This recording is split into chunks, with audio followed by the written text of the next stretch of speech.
প্রিয় দর্শক, স্বাগত জানাচ্ছি আগামীর বাংলাদেশ অনুষ্ঠানে। আশা করি আপনারা ভালো আছেন, সুস্থ আছেন। আজকে আমাদের সঙ্গে আলোচনায় রয়েছেন হাবিবুর রহমান হাবিব, সাবেক ছাত্রনেতা, পাবনা জেলা বিএনপির আহ্বায়ক এবং বিএনপি চেয়ারপারসনের উপদেষ্টা। আমাদের সঙ্গে আরও রয়েছেন আজাদ মজুমদার, প্রধান উপদেষ্টার ডেপুটি প্রেস সেক্রেটারি। আপনাদের দুজনকেই স্বাগত। আপনাকে ধন্যবাদ। হাবিবুর রহমান হাবিব, শাহবাগে আন্দোলন চলছে, হয়তো খুব শিগগিরই এটা থেমেও যাবে, হয়তো আমরা কোনো ফলাফল পাব। প্রশ্ন উঠেছে, সব দল সেখানে গিয়েছে, বিএনপি কেন যায়নি? বিএনপি শাহবাগে যায় নাই। বিএনপি একটা দায়িত্বশীল দল। আমি যদি অতীত অভিজ্ঞতার কথা বলি, 2013 সালে যখন শাহবাগে যাওয়ার জন্য প্রধানমন্ত্রীর প্রাণ কাঁপত, প্রধানমন্ত্রী না থাকলে উনি ছুটে চলে যেতেন শাহবাগে, এমনভাবে বলেছেন। ভারত থেকে শাহবাগে এসেছে সমর্থন দিতে, ভারত থেকে সমর্থন জানিয়েছে। এই যে সমর্থন না, ওটা ভারতেরই তৈরি ছিল। পরবর্তী আমি ওটা নাই বললাম, না বলার কিছু নেই, কারণ টাইমস অফ ইন্ডিয়া কিন্তু সেটা তারা আমি ওই বিতর্কে লিড নিউজ করেছিল যে এটা আমাদের তৈরি। আমি আমার দেশটাকে ওই জায়গায় নিতে চাই না, আমার দেশটাকে ওই জায়গায় নিতে চায় না। তো সেখানে সবাই গেছে, আমাদেরকে বারবার আহ্বান জানানো হয়েছে, আমরা কিন্তু যাইনি। আমরা যে যাই নাই তাই সঠিক প্রমাণ হয়েছে ওইটা একটা ষড়যন্ত্র ছিল, ওইটা দেশের কোনো উপকারের জন্য ওটা করা হয়নি এবং দেশের থেকে চিন্তা চেতনা থেকে ওটা হয়নি, বাইরে থেকে এটা প্রভোগ করা হয়েছে। আমরা অতখানি না বুঝলেও ওই জায়গাটা যাওয়া সঠিক না এটা আমরা বুঝেছিলাম এবং সেটা আমরা যে সঠিক সেটা প্রমাণ হয়েছে। যখন একজন ব্লগারকে হত্যা করলো তখন প্রধানমন্ত্রী ছুটে চলে গেলেন, প্রথম শহীদ বলে দাবি করলেন। এই সমস্ত নানান অনাকাঙ্ক্ষিত জিনিসগুলি সেই সময় হয়েছে শাহবাগকে কেন্দ্র করে। দিনের পর দিন রাস্তাঘাট, আমি আসলে ওই সময়টার কথা বলতে চাচ্ছি। আমি বলি, আমি 2025-এর কথা বলি যে ওই সময়টা এটা হয়েছিল। খাবার দিয়ে মানুষ খুশি হয়েছে, পানি দিয়ে খুশি হয়েছে। তো শাহবাগে যিনি ওই নেতা এখন কোথায়, সে আছে? নামগন্ধ আছে? নাই। শাহবাগীদের নামগন্ধ আছে? নাই। যারা উপভোগ করেছে তাদের নামগন্ধ আছে? নাই। আমি এইবারে শাহবাগে বিএনপি যাবে কেন? এই সরকার তো আমাদের সরকার। এই সরকার প্রতিষ্ঠা করার জন্য আমাদের শহীদদের ভাগ করতে চায় না। তা আমার দলীয় সমর্থক মিছিল মিটিং যারা করেছিল তারা 4 থেকে 500 শহীদ হয়েছে। আমাদের 5-7 হাজার নেতাকর্মী গ্রেপ্তার হয়েছিল। আমি নিজেও আত্মগোপনে ছিলাম, আগের বার যদি গ্রেপ্তার হয়েছিলাম র্যাবের হাতে। তো সেই সরকারের কাছে আমি দাবি জানানোর জন্য আমি কেন জনদুর্ভোগ সৃষ্টি করব? কেন শাহবাগে আমাকে যেতে হবে? কেন যমুনাতে আমাকে যেতে হবে? আমাদের দাবি যে খুনি যে সরকার, বিগত ফ্যাসিস্ট যে সরকার খুন করেছে, ওরা তো আওয়ামী লীগ না, ওরা খুনি লীগ। তো খুনি লীগকে আপনার নিষিদ্ধ ঘোষণা করবে, তার জন্য শাহবাগে গিয়ে রোদের ভিতরে আমার কেন কষ্ট করতে হবে? কেন আমি যাবো সেখানে? আমি এই কারণেই বিএনপি যাই নাই এবং বিএনপি না যাওয়াটাকে সঠিক আমি মনে করি। এটা আমি বলি, শাহবাগ থেকেই কিন্তু আন্দোলন করার মধ্য দিয়েই কিন্তু সরকার ঘোষণা দিবেন না যাও আওয়ামী লীগ নিষিদ্ধ ঘোষণা করা হলো। সরকার অত্যন্ত সচেতনভাবে সরকারের নিজস্বতা বজায় রেখে সরকার এটা কোর্টের উপর দিয়ে, যেহেতু একটা ফ্যাসিস্ট দল, জাতিসংঘ বলেছে ওটা একটা ফ্যাসিস্ট দল এবং গণহত্যাকারী হিসেবে বিচার চলছে, ঠিক আছে, সেই দলকে আপনার কোর্টের মাধ্যমেই নিষিদ্ধ ঘোষণা করা খুবই সহজ, যে কারণে আমরা ওখানে যাইনি। প্রশ্নটা উঠেছে হাবিব ভাই অন্য কারণে, সেটি হলো যে সবাই গিয়েছে, প্রায় বলা যায় ফ্যাসিস্ট বিরোধী যত শক্তি রয়েছে সবাই গিয়েছে, শুধু বিএনপি যায়নি। এইটা হয়েছে দৃষ্টিকটু। এটা দৃষ্টিকটু না, সবাই আর বিএনপি তো এক না। বিএনপি একটা দায়িত্বশীল দল, আর বাকিরা সব অদায়িত্বশীল না। বিএনপি দায়িত্বশীল দল। বিএনপি 2-3 বার সরকার গঠন করেছিল। আমি দায়িত্বশীল, যেমন ওইবারও সবাই গিয়েছিল প্রায়, আমরা যাইনি। মনে করছি ওই যাওয়াটা ঠিক না। আমরা এখন মনে করি বিএনপি বড় দল, তারাও গিয়ে যদি এই জায়গায় গিয়ে যদি সরকার দাবি দেওয়ার জন্য যাওয়া, তাহলে বিরুদ্ধতা হয় নাকি? আমরা সেই জায়গায় গিয়ে সরকারকে বিতর্কিত কেন করবো? আমরা আমাদের নেতা তারেক রহমান পরিষ্কার করে বলেছেন, বারবার বলেছেন, যে কোনো মূল্যে এই সরকারকে সফল করতে হবে। আমি নিজেও মনে করি এই সরকারের বিরুদ্ধে যেই কথা বলবে আমি তার বিরুদ্ধে কথা বলবো। সরকার যদি কোনো ভুল করতেই পারে, সেটা আমি সংশোধন করে দেবো। এই সরকারের মধ্য দিয়েই আমরা গণতন্ত্র প্রতিষ্ঠা করতে চাই। অতএব সরকারকে কোনো বিতর্কিত জায়গায় আমরা নিতে পারি না, এই জন্য আমরা শাহবাগে যাইনি। আজাদ মজুমদার, এই আওয়ামী লীগকে নিষিদ্ধের দাবি নানান সময় উঠেছে শুরু থেকে।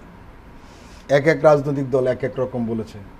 কেউ বলেছে জনগণ সিদ্ধান্ত নেবে, কেউ বলেছে একজন রাজনৈতিক দল হিসেবে আমরা নিষিদ্ধের দাবি করতে পারিনি। এমনকি এমনও হয়েছে, আমি নাম না বলে বলি, দেশের প্রধান দুটো রাজনৈতিক দল দীর্ঘদিন আওয়ামী লীগ শব্দটাই ব্যবহার করা বাদ দিয়েছে। তারা ফেসিস্ট বলতো এবং স্বৈরাচার বলতো। এবং আমরা এটা বুঝি যে এগুলো আসলে ভোটের রাজনীতির কারণে। কিন্তু সরকার এই উদ্যোগটি কেন আগে নিচ্ছিল না, এখন সরকার বলছে তারা নিতে যাচ্ছে? এগুলো রাজনৈতিক সিদ্ধান্ত এবং সরকার সব রাজনৈতিক দলের মতামত নিয়ে কাজ করে। এখানে একটু যোগ করতে চাই, 5ই আগস্ট কিন্তু রাজনৈতিক সিদ্ধান্ত হয়নি, এবং তখন কিন্তু জনগণ রায় দিয়ে দিয়েছিল আওয়ামী লীগের ব্যাপার। বিভিন্ন ইস্যুতে রাজনৈতিক দলগুলো চা পাওয়ার পার্থক্য থাকতে পারে বা চা পাওয়ার ধরনের মধ্যে পার্থক্য থাকতে পারে। হয়তো চাওয়াটা এক, কিন্তু প্রক্রিয়া নিয়ে দ্বিমত থাকতে পারে।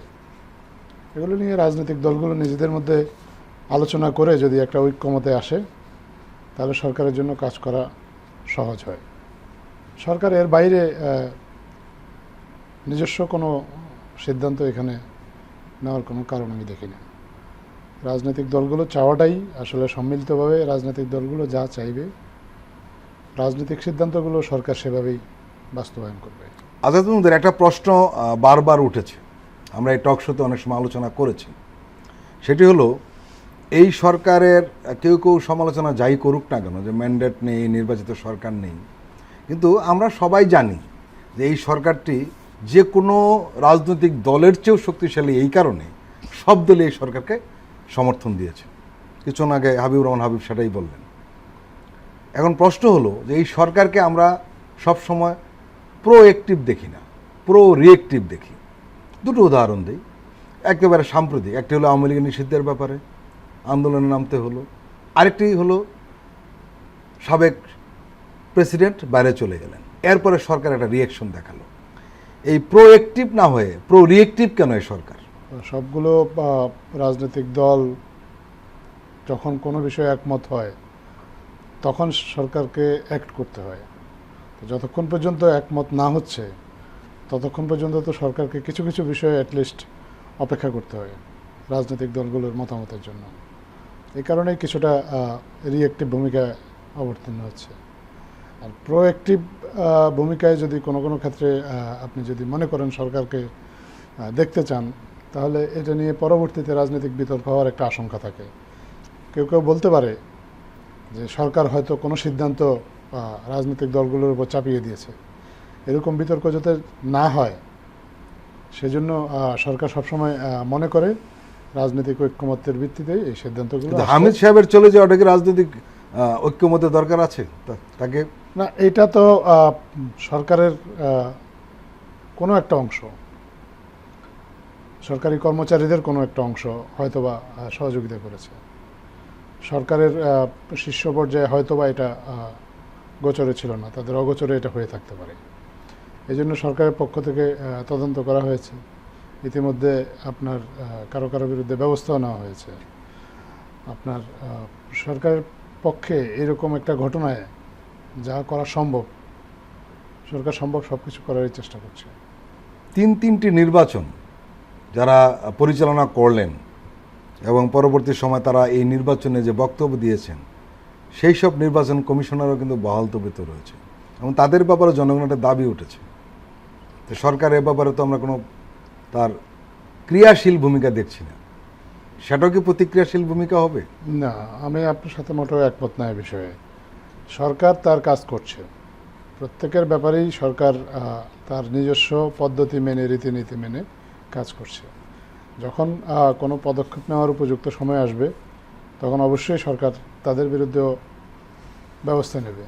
কিন্তু ব্যবস্থা নেওয়ার জন্য সরকারকে কিছু কিছু আসলে প্রক্রিয়া অনুসরণ করতে হয়। সেই প্রক্রিয়াগুলো অনুসরণ করা হচ্ছে এই মুহূর্তে।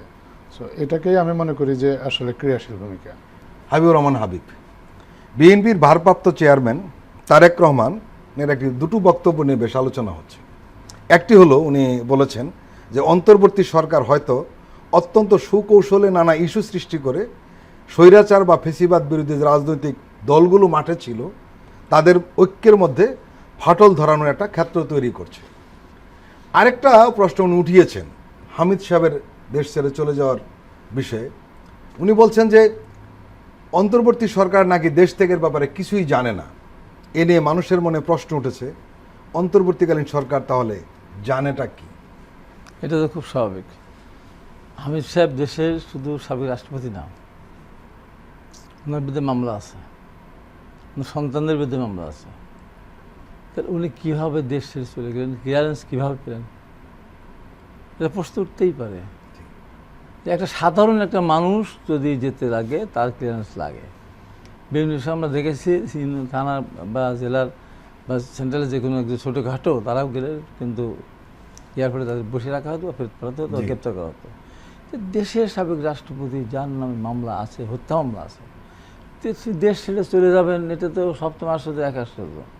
তাহলে অন্তর্বর্তী সরকার জানবে না? না যদি জানে তাহলে ব্যর্থতা। আর যারা পাঠিয়ে দিয়েছে তাদের বিরুদ্ধে চূড়ান্ত ব্যবস্থা নিতে হবে এবং তাদের চাকরিচ্যুত করতে হবে এবং তার জন্য যা যা দেখছি সরকার অ্যাকশনে যাচ্ছে। তাই সে এখন যাক।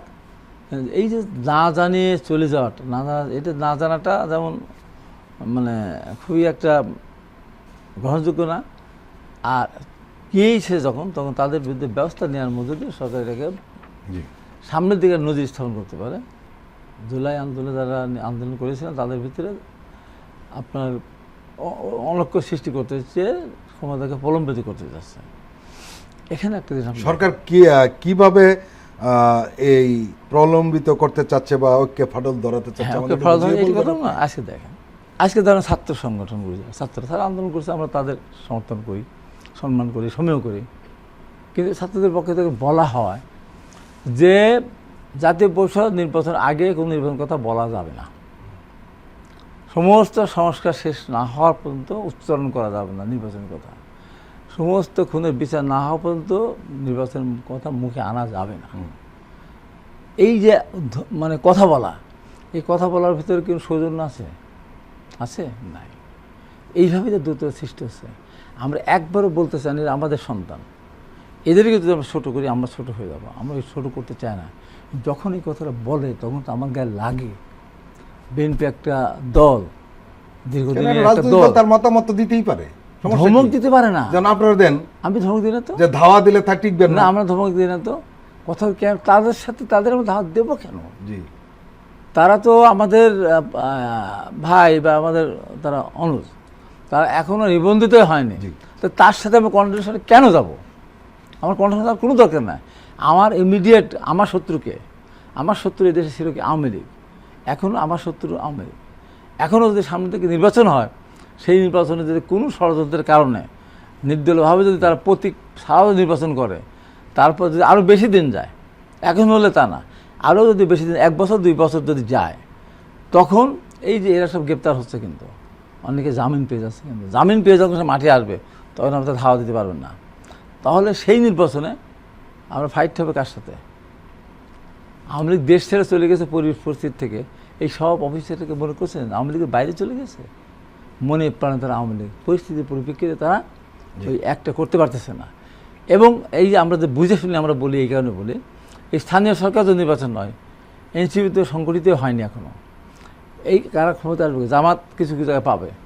আর নিরপেক্ষ যে প্রতীক ছাড়া নির্বাচন, অনেক মেম্বার দাঁড়ায় যাবে যারা আওয়ামী লীগ সমর্থন করে, কাগজ করে নাম নেয়, সব আওয়ামী লীগ তার পিছনে যাবে, টাকা পয়সা দিয়ে একটা এটাকে ভাগ করে নিলেই হয়। একটা ওয়ার্ডে একটা মেম্বার খুব বেশি ভোট লাগে না, সব ভোট লাগে না, একটা কিনলে হয়। ওদের কাছে টাকা, ধরেন কয়েক হাজার যদি মেম্বার হয়ে যায় নিরপেক্ষ, কয়েক হাজার যদি বা কয়েকশো যদি চেয়ারম্যান হয়ে যায়, মেয়র হয়ে যায়, এটা হলো আপনাদের যুক্তি। কিন্তু উল্টো যুক্তিও তো আছে। কোনো যুক্তি নেই ওটা, ওই যুক্তি অযৌক্তিক। যতদিন যাবে, এটা তো আপনাদের কাছে, যতদিন আমি আমার কথা বলতেছি, তারা তাদের কথা বলুক, আমি আমি আমি আমার থেকে আমি বলতেছি যে দিন যত যাবে তারা অত্যাচারিত হবে, নির্যাতিত হবে, তারপরেও তারা জামিন পেয়ে যাবে। কেন জামিন পাবে? কেন পাবে? তার কারণ প্রমাণ যে পৃথিবীর সৃষ্টি হওয়ার পর আজ পর্যন্ত কোনো ব্যক্তি ম্যাজিস্ট্রেট কোর্ট থেকে 6টা মামলার আসামি, 2টা হত্যা মামলা রিমান্ড চলাকালীন সময় জামিন পেয়েছে পৃথিবীর ইতিহাস নেই। হয়েছে কেন? ওই ম্যাজিস্ট্রেট মনে প্রাণে আওয়ামী লীগ করে। আমি বলেছিলাম সরকারকে ওকে চাকরিচ্যুত করে ওকে রিমান্ডে নিয়ে আসো, কেন এত বড় সর্বনাশ করবো, পরের দিন মানুষ তারপর চিল্লাচিল্লি করে, এখন ভিতর হয়ে যাচ্ছে।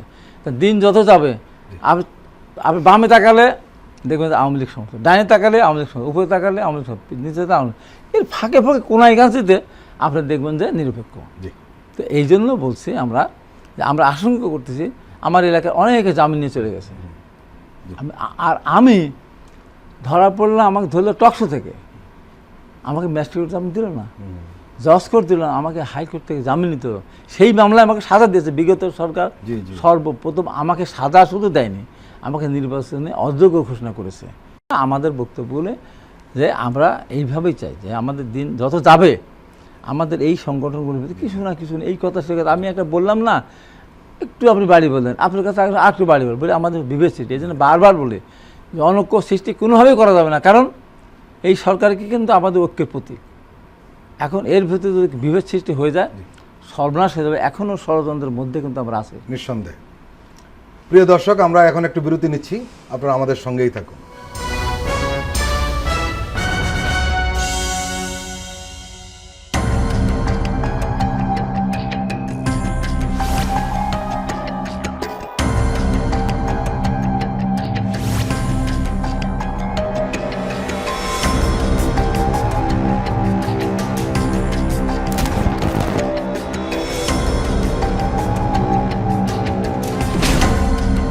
ফ্যাসিবাদের দিনলিপি, গবেষণা ও উপস্থাপনা সাইদ খান, প্রযোজনা আফরোজা সুলতানা ও মামুন মাহমুদ।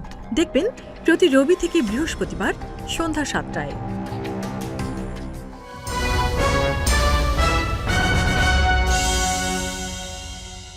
আবারও স্বাগত আগামীর বাংলাদেশ অনুষ্ঠানে।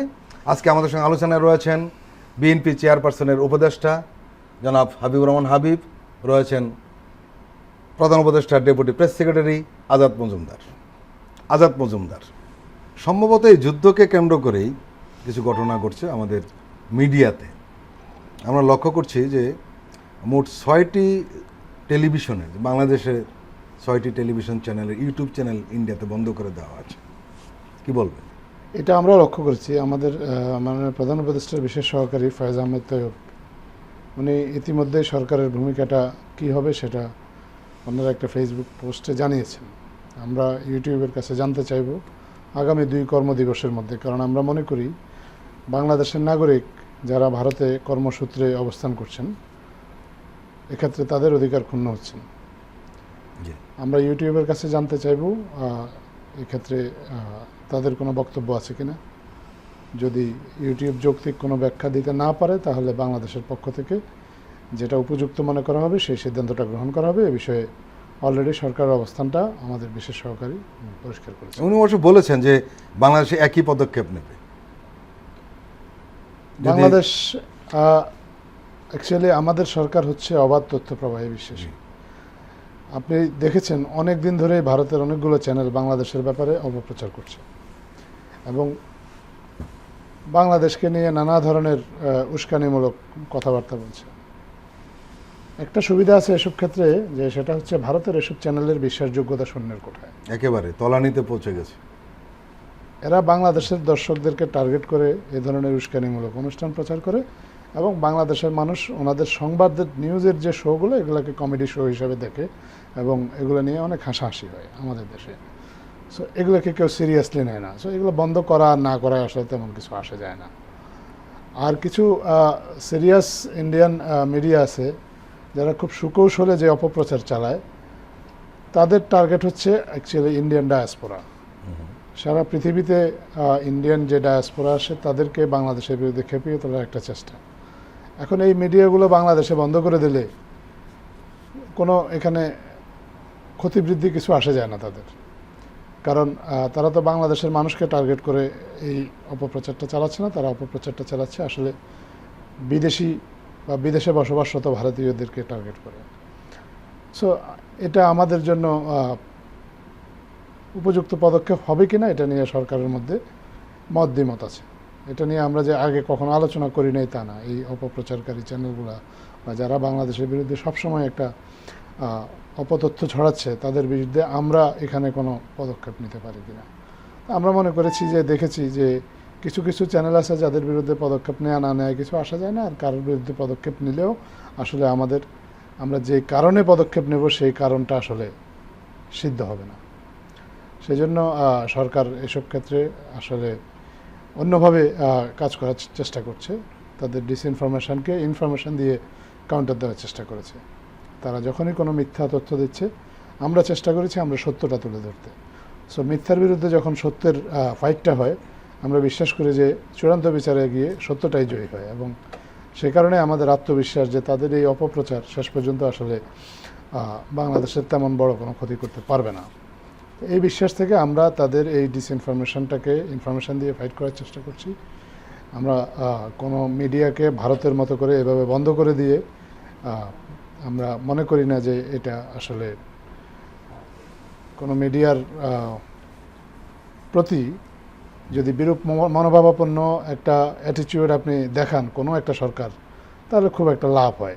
সেই চিন্তা থেকে এখন পর্যন্ত বাংলাদেশ সরকার ভারতীয় কোনো চ্যানেল বন্ধ করে নেই। তবে যেহেতু ইউটিউবকে ব্যবহার করে ভারতীয় সরকার বাংলাদেশের অনেকগুলো চ্যানেলের ইউটিউব চ্যানেল বন্ধ করে দিয়েছে ভারতে, যাদের আপনার কালেকটিভ আপনার ভিউয়ারের সংখ্যা হচ্ছে 6 কোটি।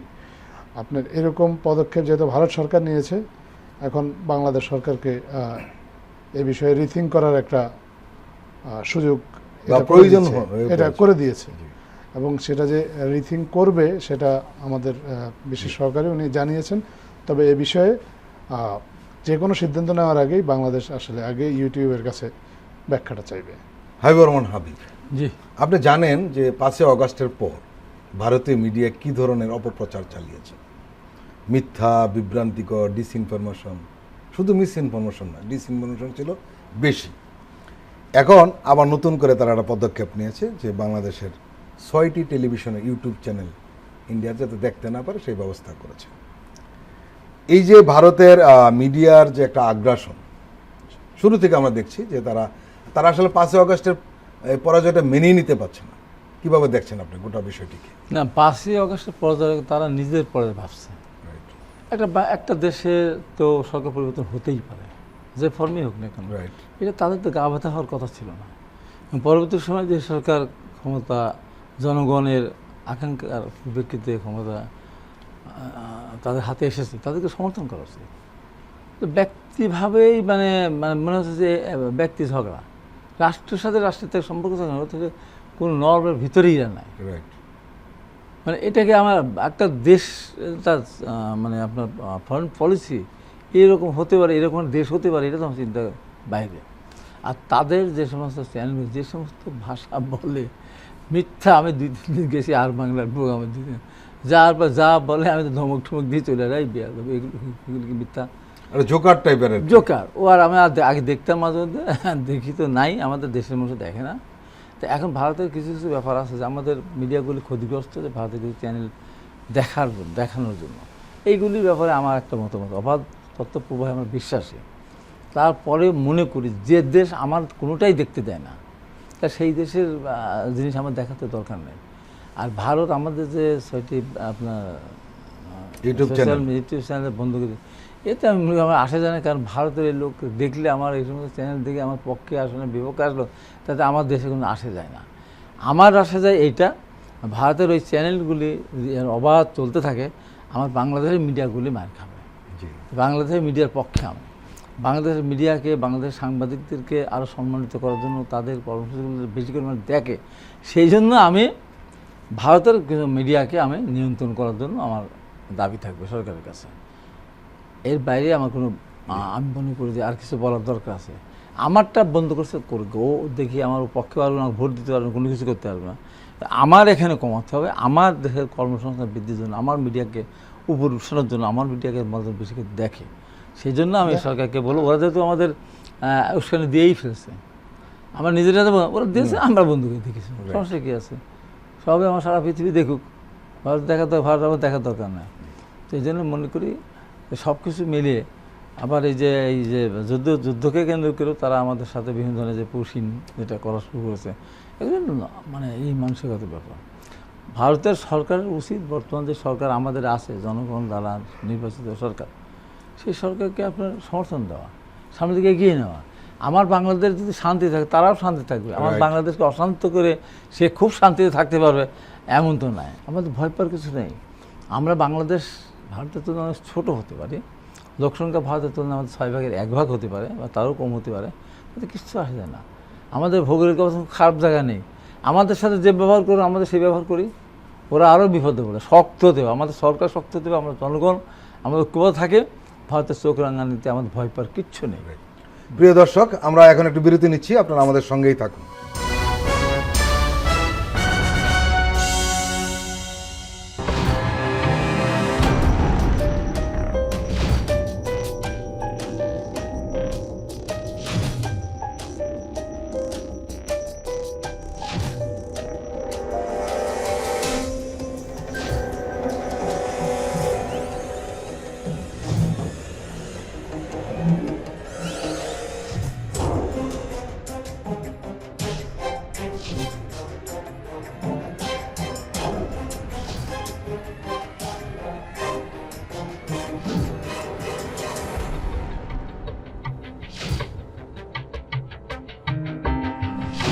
কেমন আছে অর্থনীতি দেখবেন প্রতি সোম ও মঙ্গলবার রাত 10:20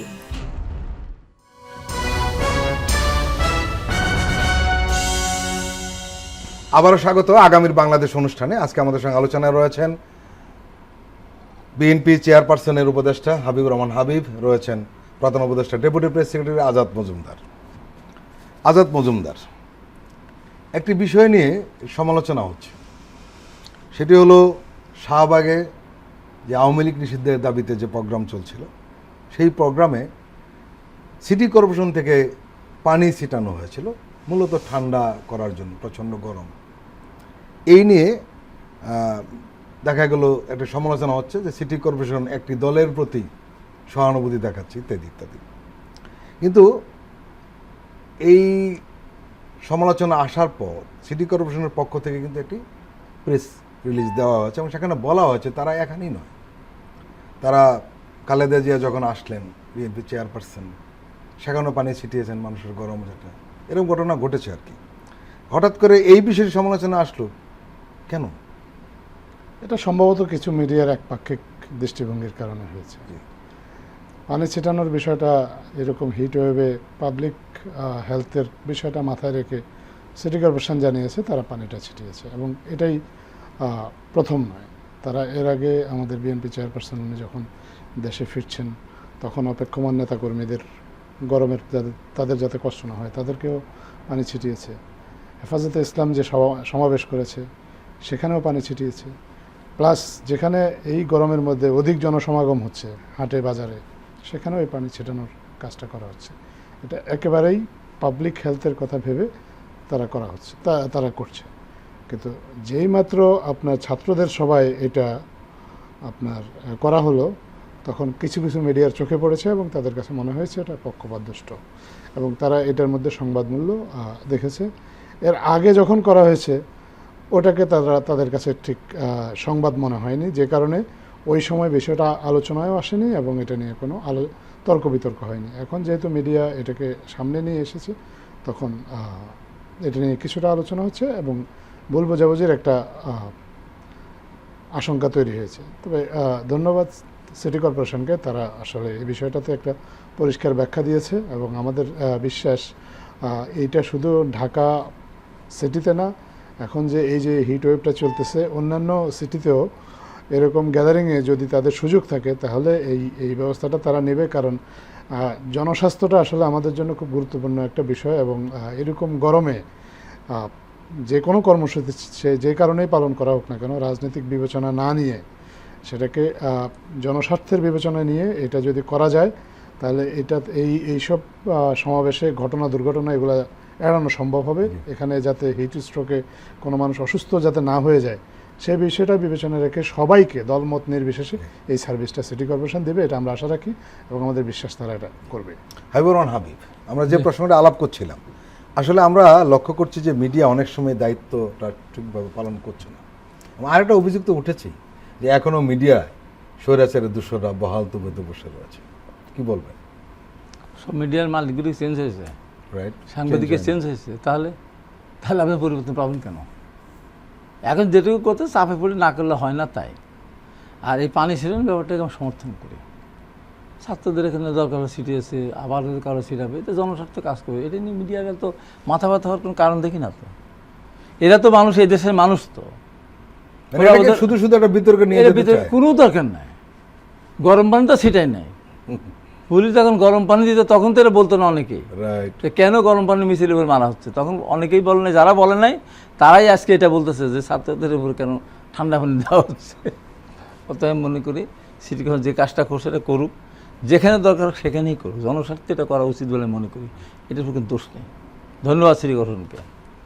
হাবিবুর রহমান হাবিব এবং আজাদ মজুমদার, আপনারা দুজনেই আমাদের দীর্ঘ সময় দিলেন, আপনাদের দুজনকেই আন্তরিক ধন্যবাদ। প্রিয় দর্শক, আজকের অনুষ্ঠান আমরা এখানে শেষ করছি। আপনারা ভালো থাকবেন, সুস্থ থাকবেন। আল্লাহ হাফেজ।